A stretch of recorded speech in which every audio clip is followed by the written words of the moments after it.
বিয়ের পর স্বামী স্ত্রীর প্রতিটি সিদ্ধান্তের জন্য যদি মা বাবার কাছে যেতে হয়, তাহলে আপনি বিয়ে করেছেনই বা কেন?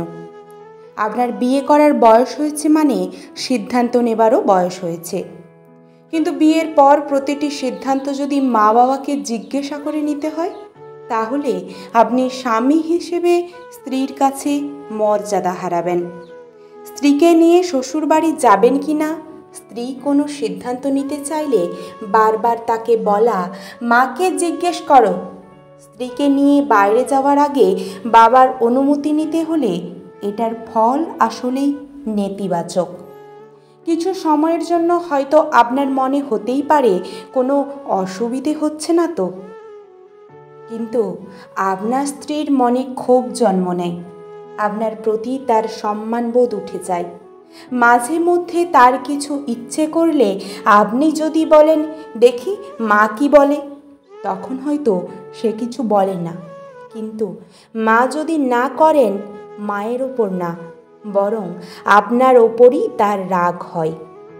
আপনি পারিবারিক গুরুত্বপূর্ণ সিদ্ধান্তে অবশ্যই মা বাবার পরামর্শ নেবেন, তাদেরকে শ্রদ্ধা করবেন। কিন্তু স্বামী হিসেবে আপনার যে কর্তৃত্ব আছে, সেই কর্তৃত্বের চর্চা আপনিই করুন, আপনার মা বাবাকে করতে দেবেন না। স্ত্রীর কোনো আবদার মেটাতে না চাইলে তাকে বুঝিয়ে আপনিই না করুন।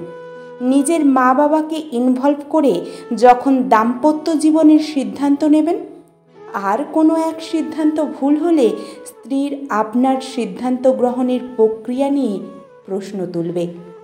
ঠিক তেমনই স্ত্রীর বেলায়ও স্ত্রীরা বেশিরভাগ কথা মায়ের সাথে শেয়ার করে।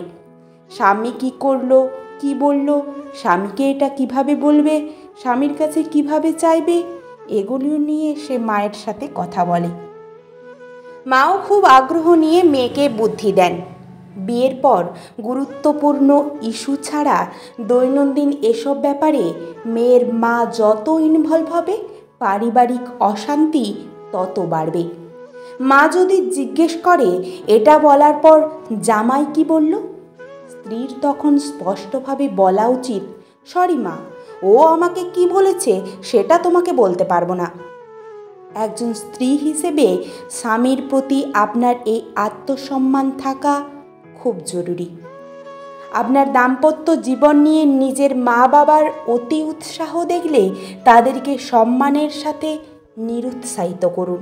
দেখবেন তাহলে জীবনের অর্ধেক সমস্যার সমাধান নিজে থেকেই হয়ে গেছে। এই কথাগুলো মেনে চললে আপনাদের দাম্পত্য জীবন সত্যিই খুব সুখের হবে। অন্য কারোর ইনভলভমেন্ট আপনাদের দাম্পত্য জীবনের মধ্যে অশান্তি নিয়ে আসুক, এটা একেবারেই কাম্য নয়।